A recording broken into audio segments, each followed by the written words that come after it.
കൂട്ടുകാരനുണ്ട്. കാപ്പ മൂവിയിൽ ഒരു പൃഥ്വിരാജിൻ്റെ കാപ്പ മൂവിയിൽ ഒരു അവസരം ഉണ്ടെന്ന് പറഞ്ഞ് അങ്ങനെ ഞാൻ ചെന്ന് എൻ്റെ അടുത്ത് സെലക്ട് ചെയ്തിട്ട് ഞാൻ ചെന്ന് വണ്ടിയിലിരുന്നപ്പോൾ എന്നെ തോന്നുന്നു നിൻ്റെ അടുത്ത് ആരത്ര വണ്ടി കയറി ഇരിക്കാൻ പറഞ്ഞു, ഇറങ്ങി പോടാതെ. ഞാൻ സന്തോഷത്തോടെ പോയി. ഇത് മുന്നോട്ട് പോകാമെന്ന് വിചാരിച്ചപ്പോൾ നമുക്ക് അവർ തരുന്ന പൈസയൊന്നും മുതലാകത്തില്ല. നമ്മൾ കുടുംബമായിട്ട് ജീവിക്കുമ്പം നമ്മൾ കൂലിപ്പണി ചെയ്താൽ നമുക്ക് 1200 1300 രൂപ കിട്ടും, സമയത്തിന് വീട്ടിലും വരാം. പിന്നെ അതുകൊണ്ടാണ് ഞാൻ പോവാത്തത്. ഞാൻ പറഞ്ഞു ചേട്ടാ എന്നെ വിളിച്ച് അപമാനിക്കല്ലേ എന്ന് പറഞ്ഞ് അതിനെങ്ങാണ്ടി വിളിക്കാതിരുന്നാൽ മതി എന്ന് പറഞ്ഞു. ജോർജ് ജോർജിനെ കൊണ്ടുവന്നവർ നമ്മളൊരു മഹാനടനാണ് മമ്മൂക്കയ്ക്ക് അറിയാം. മമ്മൂക്ക അങ്ങനെ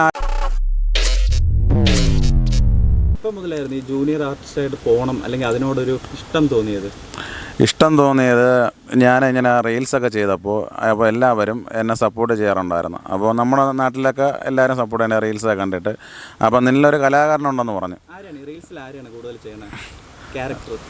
അങ്ങനെ വീഡിയോ ചേട്ടാ, ഞാൻ ജോർജിനെയാണ് എനിക്കിഷ്ടം. ജോർജ് ജോർജിൻ്റെ വീഡിയോ ചെയ്തതിന് ശേഷമാണ് ഭയങ്കരമായിട്ട് എനിക്ക് എല്ലാവർക്കും ഇഷ്ടപ്പെട്ടത്. ഞാൻ അങ്ങനെ വിദൂര എന്നുള്ളൊരു ആൽബം ചെയ്തിട്ടുണ്ടായിരുന്നു. അതിന് എനിക്ക് എല്ലാവരും നല്ല സപ്പോർട്ടും നല്ല ആൽബമായിരുന്നു. എനിക്കും ഭയങ്കര ഇഷ്ടപ്പെട്ടു പോയി. അത് സുജിൻ എന്ന് പറയുന്ന ആർട്ട് ഡയറക്ടർ പുള്ളിയാണ് എനിക്ക് ചെയ്തു തന്നത്. പിന്നെ ക്യാമറയൊക്കെ ചെയ്തിരിക്കുന്ന വാഗി ഫോട്ടോഗ്രാഫി എന്ന് പറയും. അവരാണ് എല്ലാം ഈ റീൽസിൻ്റെ ക്യാമറയെ കൊണ്ടുവന്നിട്ട് വർക്കിന് വരുമ്പോഴത്തേക്ക് അല്ലെങ്കിൽ പൈസ കൊടുക്കണമല്ലോ, അവൻ ഇവിടെ വന്നിട്ട് എന്നെ വിളിക്കും, ചേട്ടാ ബാ 2 റീൽസ് എടുത്ത് തരാമെന്ന് പറയും. അപ്പോൾ ഞാൻ പറയട്ടെ ഞാൻ ക്ലീനിങ് ചെയ്തുകൊണ്ടിരിക്കണം ഒരു വീട്ടിൽ, നീ ഒന്ന് വെയിറ്റ് ചെയ്ത് ഉണ്ടെന്ന് പറയും. എന്നിട്ട് പോയി 2 റീൽസ് എടുത്ത് തരും. അങ്ങനെ എടുത്ത് തന്നിട്ട് അവൻ പോവും, അവൻ തന്നെ എഡിറ്റ് ചെയ്ത് തരും. അതെ നല്ല ഇതായിരുന്നു. സിനിമയിൽ ട്രൈ ചെയ്ത് അങ്ങനെയാണ്. ഒരു ചേട്ടൻ ഞാൻ വണ്ടി ഓടിക്കാനായിട്ട് പോയപ്പോൾ അവരെന്നെ കണ്ടിട്ട് പറഞ്ഞ് എനിക്ക് ഇങ്ങനെ ഒരു കൂട്ടുകാരനുണ്ട്, കാപ്പ മൂവിയിൽ ഒരു പൃഥ്വിരാജിൻ്റെ കാപ്പ മൂവിയിൽ ഒരു അവസരം ഉണ്ടെന്ന് പറഞ്ഞ് അങ്ങനെ ഞാൻ ചെന്നപ്പോഴത്തേക്ക് അവർ എൻ്റെ അടുത്ത് പറഞ്ഞ് നാളെ വേറെ ഫൈറ്റ് സീനുണ്ടെന്ന് പറഞ്ഞ്. അതിൽ നമ്മളെ കണ്ട ഒരു വില്ലൻ്റെ ലുക്കാണ്. ഞാൻ പറഞ്ഞ് ശരിയെന്ന് പറഞ്ഞു. അങ്ങനെ ചെന്ന് ഫൈറ്റ് സീന് കാട്ടാക്കട ഇവിടെ നിന്ന് ഞാൻ വണ്ടിയിൽ ഇറങ്ങിയതും അതിൻ്റെ അസിസ്റ്റൻറ്റ് ഡയറക്ടറുണ്ട് മനു എന്ന് പറയുന്ന. എൻ്റെ അടുത്ത് സെലക്ട് ചെയ്തിട്ട് ഞാൻ ചെന്ന് വണ്ടിയിലിരുന്നപ്പോൾ എന്നെ തോന്നുന്നു നിൻ്റെ അടുത്ത് ആരത്ര വണ്ടി കയറി ഇരിക്കാൻ പറഞ്ഞു, ഇറങ്ങി പോടാതെ. ഞാൻ സന്തോഷത്തോടെ പോയി.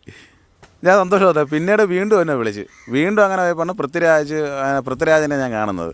പൃഥ്വിരാജിനെ ഞാൻ കണ്ട് മണലൊക്കെ എടുക്കാൻ പോണ ആ ഒരു സീനായിരുന്നു. നല്ലൊരു ക്ലോസ് ഷോട്ടൊക്കെ കിട്ടിയതായിരുന്നു. പുള്ളിയുടെ അടുത്ത് സംസാരിച്ചൊക്കെ ചെയ്തായിരുന്നു. അത് നമ്മളെ കണ്ടപ്പോൾ ഒരു വില്ലനായിട്ട് തോന്നി സംസാരിച്ചതാണ്. തമിഴെന്ന് വിചാരിച്ച്. അങ്ങനെയാണ്. നമ്മളവിടുത്തെ ലോക്കൽസ് ആയിരുന്നു. ഫൈറ്റിങ്ങൊക്കെ അവർ തമിഴ്നാട്ടിൽ നാളെ കൊണ്ടുവന്നൊക്കെയാണ് ചെയ്തത്. അങ്ങനെ ഞാൻ പോയപ്പോൾ സിനിമയുടെ കഷ്ടപ്പെടുന്നതാണ്. പിന്നെ അതിനുശേഷം വേറൊരു പടത്തിൽ ഞാൻ അഭിനയിക്കാനായിട്ട് പോയായിരുന്നു. അതിലും നല്ലൊരു ഇത് തന്നെയാണ് എനിക്ക് കിട്ടിയത്, നല്ല ഫ്രെയിം തന്നെയാണ് കിട്ടിയത്. പിന്നീട് ഇത് മുന്നോട്ട് പോകാമെന്ന് വിചാരിച്ചപ്പോൾ നമുക്ക് അവർ തരുന്ന പൈസയൊന്നും മുതലാകത്തില്ല. നമ്മൾ കുടുംബമായിട്ട് ജീവിക്കുമ്പം നമ്മൾ കൂലിപ്പണി ചെയ്താൽ നമുക്ക് 1200 1300 രൂപ കിട്ടും, സമയത്തിന് വീട്ടിലും വരാം. പിന്നെ അതുകൊണ്ടാണ് ഞാൻ പോവാത്തത്.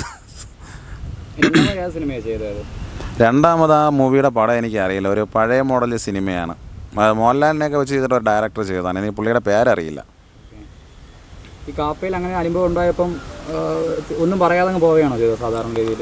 ഞാൻ എൻ്റെ കണ്ണെല്ലാം നിറഞ്ഞ് ഇറങ്ങി പോകാൻ പറഞ്ഞ് കണ്ണെല്ലാം നിറഞ്ഞ് ഞാൻ അതിൻ്റെ കോർഡിനേറ്ററിനടുത്ത് ഞാൻ പറഞ്ഞു ചേട്ടാ എന്നെ വിളിച്ച് അപമാനിക്കല്ലേ എന്ന് പറഞ്ഞ് അതിനെങ്ങാണ്ടി വിളിക്കാതിരുന്നാൽ മതി എന്ന് പറഞ്ഞ്. ഞാൻ എൻ്റെ ജോലി മെനക്കെട്ടാണ് ഞാൻ വന്നതെന്ന് പറഞ്ഞ് ഒരു ക്ലീനിങ്ങിൻ്റെ വർക്ക് എടുത്ത് വെച്ചിട്ടാണ് ഞാൻ പോയത്.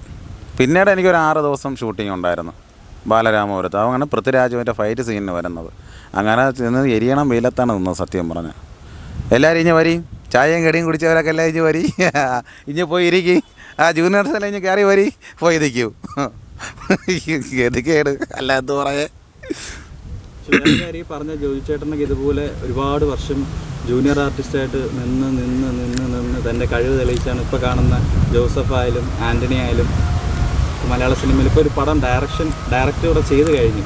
അപ്പം അങ്ങനെയായിട്ടൊക്കെ മാറിയത്.